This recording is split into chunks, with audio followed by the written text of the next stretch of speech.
Trump साहब को हुआ क्या है, भारत की याद आ रही है तो एयरफोर्स वन लेकर आ जाएं दिल्ली। कोई नहीं रोकने वाला इंदिरा गांधी इंटरनेशनल एयरपोर्ट पर। जैसे अमृतसर एयरपोर्ट पर उन्होंने अमेरिका के सैनिक विमान भेज दिए, किसी ने नहीं रोका। भारतीयों को हथकड़ी पहनाकर भेज दिया, किसी ने नहीं रोका। आ जाए दिल्ली जब मन चाहे तब, कोई ना कोई मंत्री तो चला ही जाएगा स्वागत करने। क्या पता प्रधानमंत्री ही चले जाएं। जीएसटी के बाद काफी खाली हैं। ट्रंप उदास हैं भारत को। इस तरह की खबरें राजनीति के अंदर से सामने निकल के आ रही हैं, उसके आधार पर दावा किया जा रहा है कि प्रधानमंत्री नरेंद्र मोदी जी को हाईजैक कर लिया गया है, या फिर यूं कह लीजिए कि मोदी जी को किडनैप कर लिया गया है। जिस तरह से अमेरिका बार बार हमारे भारत को लेकर अनर्गल बयान देता हुआ नजर आ रहा है और केंद्र सरकार की तरफ से किसी भी तरह से कोई ठोस कदम नहीं उठाया जा रहा दोस्तों, उसके आधार पर दावा किया जा रहा है क्या डोनाल्ड ट्रंप ने प्रधानमंत्री नरेंद्र मोदी जी को हाईजैक कर लिया है, किडनैप कर लिया, अपने वश में कर लिया। दोस्तों अब दावा क्या की जा रहा है दोस्तों, किस तरह से भारत को लेकर ट्रंप अनर्गल बातें कर रहा है। हमारे साथ वरिष्ठ पत्रकार मौजूद है रवीश कुमार। आप जब इस रिपोर्ट को देखेंगे तब आप लोगों को शायद एहसास होगा कि गोदी मीडिया जिसको आप लोग फॉलो करते आ रहे हैं वो इस खबर को क्यों नहीं दिखा रहा आपको। नमस्कार, मैं रवीश कुमार। अपने ट्रंप साहब को हुआ क्या है, भारत की याद आ रही है तो एयरफोर्स वन लेकर आ जाएं दिल्ली। कोई नहीं रोकने वाला इंदिरा गांधी इंटरनेशनल एयरपोर्ट पर। जैसे अमृतसर एयरपोर्ट पर उन्होंने अमेरिका के सैनिक विमान भेज दिए, किसी ने नहीं रोका। भारतीयों को हथकड़ी पहनाकर भेज दिया, किसी ने नहीं रोका। आ जाए दिल्ली जब मन चाहे तब, कोई ना कोई मंत्री तो चला ही जाएगा स्वागत करने। क्या पता प्रधानमंत्री ही चले जाएं। जीएसटी के बाद काफी खाली हैं। ट्रंप उदास हैं भारत को लेकर। कह रहे हैं कि ऐसा लगता है कि अमेरिका ने भारत और रूस को उस गहरे और अंधेरे चीन के हाथों खो दिया है। पता चल रहा है कि इन दिनों सैड हैं, तो खुलकर बोलिए भाई, अपने साथ इतनी सख्ती क्यों कर रहे हैं। किसी ना किसी बहाने भारत का नाम दिन रात लिए जा रहे हैं, रोज कोई ना कोई बयान दे रहे हैं। तियानजिन में एससीओ की बैठक के बाद ट्रंप का ये बयान आया है, याद कर रहे हैं। लगता है उन्हें यह भी अच्छा नहीं लगा कि सब एक जगह जमा हैं और वे अमेरिका में अकेले अकेले बयान दे रहे हैं। टैरिफ ने ट्रंप को काफ़ी अकेला कर दिया है। पोस्ट पढ़कर तो यही लगा कि भारत, रूस और चीन को बाबुल की दुआएं भेज रहे हैं। हे बाबुल, दुआएं लेती जा, जा तुझको सुखी संसार मिले, तुझे सुखी संसार मिले। कितनी मायूसी है उनके इस बयान में। ट्रंप के कारण ही तो सब विदा हुए और विदाई के आंसू खुद बहा रहे हैं। लग रहा है ट्रंप साहब साफ साफ बोलिए, हाउडी मोदी मिस कर रहे हैं तो बोलिए। पता चला मोदी जी भी नमस्ते ट्रंप मिस कर रहे हैं, उन्हें भी बोलना चाहिए, कोई प्रॉब्लम है नहीं। भारत का विदेश मंत्रालय बड़ा निष्ठुर निकला, ऐसे वक्त में नो कमेंट कह दिया। लगता है पिघलने वाला नहीं है। किस बात की जिद भाई, गारंटी के साथ नहीं कह रहा, लेकिन एक बात है, प्रधानमंत्री मोदी का क्या भरोसा। पता चला ट्रंप को रात में व्हाट्सएप पर हाय भेज दिया। ट्रंप हैं कि डर के मारे हाय का जवाब नहीं दे रहे, क्योंकि उन्हें आज ही भारत स्थित अमेरिकी दूतावास ने बनारस की यह खबर भेज दी है। खबर में क्या है कि एक गैंग चल रहा है बनारस से, जिसने 18,000 अमेरिकी को स्पैम के जरिए ठग लिया है। बताइए। और ठगने वालों में गुजरात के भी 6 लड़के शामिल हैं, सब इंजीनियर हैं। ट्रंप परेशान, हाय मोदी जी ने ही भेजा है या बनारस के रोहनिया वाले कॉल सेंटर से आया है। तभी मोदी जी हाय डिलीट कर देते हैं और सीधे कॉल मिला देते हैं। उधर से जवाब आता है, कौन, जयशंकर? नहीं, मैं नरेंद्र, पुराना दोस्त। ट्रंप इमोशन में है, चुप हैं। प्रधानमंत्री समझते हैं ट्रंप को, बोलने लग जाते हैं, दोस्त कैसे हो? उधर से कोई जवाब नहीं आ रहा, फिर भी बोल रहे, नहीं रे, ऐसा नहीं कहते कि अमेरिका ने भारत को खो दिया है। भारत ने अभी अमेरिका को नहीं खोया है। मैं तो अब भी अमेरिका को दिन रात याद करता हूँ। खोया खोया चांद दिन में ही सुनने लगता हूँ। खोया खोया प्रधानमंत्री मोदी ट्रंप से कहे जा रहे हैं, वो तो मैंने जज्बात में कह दिया। इसे कहते हैं पत्रकारिता। लोग भारत की कंपनियों से ही चीजें खरीदें, कहने के लिए कहा था।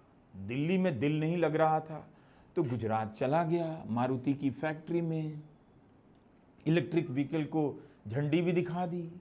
दिल तो चाहता था कि टेस्ला के शोरूम में जाऊं, वहां अपनी सरकार भी है, लेकिन मुझे पता चल गया कि आपने मस्क को खो दिया है। मस्क अब आपके साथ दिखाई नहीं देते। ट्रंप का क्या किया जाए, सीईओ के साथ डिनर में मस्क को नहीं बुलाया। वैसा ही है कि सुन कल पार्टी है, तू आना लेकिन मोहन को मत लाना, मस्क को मत लाना, उसने हमें नहीं बुलाया तो मैं भी उसे नहीं बुलाऊंगा। इधर मस्क के बारे में यह भी खबर चल रही है कि टेस्ला ने प्रस्ताव किया है कि मस्क को जो पैकेज मिलेगा वो $1 ट्रिलियन का होगा। इतनी सैलरी, इतना पैकेज आज तक किसी का नहीं हुआ। यह खबर भी उसी दिन आई जिस दिन महाराष्ट्र के ट्रांसपोर्ट मंत्री ने टेस्ला खरीद ली और टेस्ला के विकास में योगदान दे दिया। प्रधानमंत्री मोदी ये सब बता सकते हैं ट्रंप को कि दोस्त, आप आत्मनिर्भर भारत की बात का बुरा मत मानना। मेरी ही पार्टी के मंत्री ने भारत में सबसे पहला व्यक्ति है जिसने टेस्ला खरीदी है। हम लोग कहते कुछ और हैं, करते कुछ और हैं। आपको पता होगा महाराष्ट्र के ट्रांसपोर्ट मिनिस्टर हैं प्रताप सरनाइक जी। भारत में पहली टेस्ला कार उन्होंने खरीदी। अब ट्रांसपोर्ट मिनिस्टर को पहली कार नहीं मिलेगी तो किसे मिलेगी? रजिस्ट्रेशन होगा, अगर नहीं मिलेगी तो। जब मुंबई में टेस्ला का शोरूम खुला तो मुख्यमंत्री फडणवीस उद्घाटन करने गए।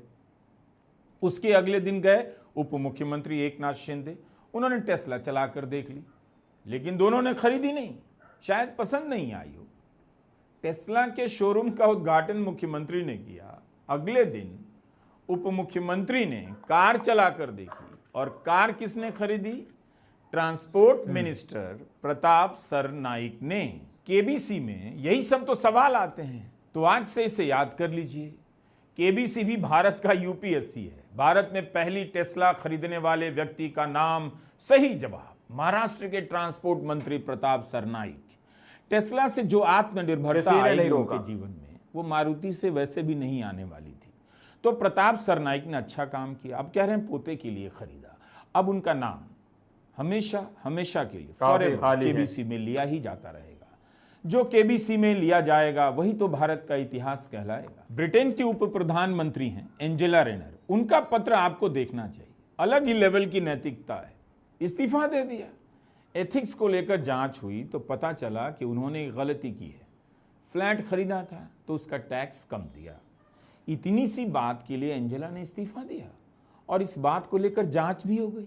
इतना फालतू टाइम है ब्रिटेन के पास। ब्रिटेन की नौकरशाही और संसद में जो भी काम करे उसकी नैतिकता का लेवल बहुत ऊंचा होना चाहिए, इस पत्र में एंजेला ने लिखा है। उन्होंने यह भी जोड़ा है कि उन्हें इस बात का अफसोस है कि टैक्स को लेकर सही से सलाह नहीं ली और उन्होंने इस्तीफा दे दिया। मतलब ऐसी खबरों को भारत में छपने से रोक देना चाहिए, वरना इसे पढ़कर पता नहीं कौन अफसर भावुक हो जाए, कौन मंत्री रोने लगे कि अब हो गया, अब और नहीं लूट सकता हूं, इस्तीफा दे रहा हूं। बहुत ही अच्छा पत्र नैतिकता को समझने के लिए, लेकिन इस पत्र को भारत के अफसरों और मंत्रियों से दूर रखना चाहिए। महाराष्ट्र के ही उप मुख्यमंत्री का एक वीडियो आपने देखा होगा वायरल। आईपीएस अफसर, महिला आईपीएस अफसर को फोन पर कह रहे हैं अवैध खनन के खिलाफ जो कार्रवाई की जा रही है उसे रोक दीजिए। अवैध खनन करने वाला, बाय गॉड, कितना बड़ा आदमी होगा, सीधा डिप्टी सीएम को फोन कर रहा। इसे कहते हैं सशक्तिकरण, एम्पावरमेंट। वीडियो वायरल हुआ मगर इससे किसी को वायरल नहीं हुआ। यह ठीक नहीं है। खबरें छप गईं, लेकिन उप मुख्यमंत्री का कोई कुछ बिगाड़ सकता है? नेवर। उप मुख्यमंत्री ने भी सफाई दे दी है कि उनका इरादा हस्तक्षेप करना नहीं था, तनाव ना बढ़ जाए इसके लिए फोन किया। कितना सुंदर इरादा है। जहां जहां अफसर चोरी डकैती के खिलाफ कार्रवाई करते हुए पाए जाएं, उन्हें डिप्टी सीएम को फोन करना चाहिए कि मेरा इरादा दखल देना नहीं है, बस देख लेना, तनाव ना बढ़ जाए। भारत में इन्हीं कारणों से न्याय का इतिहास नहीं लिखा जाना चाहिए। किसी ने तो इसकी गारंटी दी है, वरना उमर खालिद, गुलफिशां, मीरन हैदर, शर्जील इमाम को जमानत नहीं मिली। तो कई अखबारों ने संपादकीय लिखे, ज़्यादातर अंग्रेजी के हैं, यह ठीक नहीं हुआ। ट्रायल भी नहीं, मुकदमे की सुनवाई नहीं, 5 साल गुजर गए और आप जमानत नहीं दे रहे। कपिल सिब्बल ने तो बाकायदा प्रेस कॉन्फ्रेंस की है, लेकिन उन्हें भी पता है कि कोई सुन नहीं रहा है। सुनवाई अब बंद हो चुकी है। सिब्बल सुप्रीम कोर्ट जाएंगे, लेकिन सवाल है कि जमानत का मामला इतना जटिल तो नहीं है जीएसटी की तरह। और सुप्रीम कोर्ट ने कहा है कि जो चार्जशीट फाइल होती है ये केवल एक एजेंसी का ओपिनियन है, ये कोई प्रूफ की चीज नहीं है। तो आप अगर चार्जशीट को प्रूफ मानने लगो तो फिर तो किसी को बेल मिलेगा ही नहीं। सर जो लॉजिक कॉन्स्पिरेसी की बात चल रही थी, अमरावती में जो स्पीच दी गई, तो तब ये वही बात बोली गई कोर्ट में जांच एजेंसियों के द्वारा कि उन्होंने कुछ व्हाट्सएप ग्रुप्स बनाए, कुछ तो बताइए ना व्हाट्सएप ग्रुप्स में क्या है, पढ़ लीजिए व्हाट्सएप ग्रुप। ये व्हाट्सएप ग्रुप की ज्यादा बात नहीं कर रहे, ये बात कर रहे हैं प्रोटेक्टेड विटनेसेस की, जो बयान है जो किसी को बताते नहीं है, समझे ना। तो व्हाट्सएप ग्रुप में तो कुछ है ही नहीं, आप बिल्कुल देख लीजिए, बता दीजिए मुझे, आपके पास है वो व्हाट्सएप ग्रुप। उन्होंने कुछ पैम्पलेट्स वगैरह के बारे में बताया कि वो दिखाए उन्होंने कोर्ट में। हाँ, तो क्या पैम्फलेट में लिखा है इनसे की बात? कोई ऐसी बात ही नहीं है भाई। प्रोटेस्ट तो मेरा संवैधानिक हक है, हर नागरिक का संवैधानिक हक है। तो इसका ये तो नहीं कि हम यूएपीए में हमें अंदर करेंगे। कोई तरीका है जिससे आप खुद को समझा सकते हैं कि बिना सज़ा के मुकदमे की सुनवाई के किसी को 5 साल जेल में रखते हैं और ज़मानत नहीं देते। ऐसा लगता है कि भारत में जेल जाना ही एकमात्र संभावना बच गई है।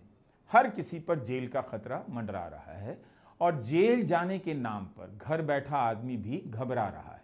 किसी के लिए भी आसान है फर्जी केस में फंसाकर जेल भिजवा देना, झूठ बोलकर जेल भिजवा देना।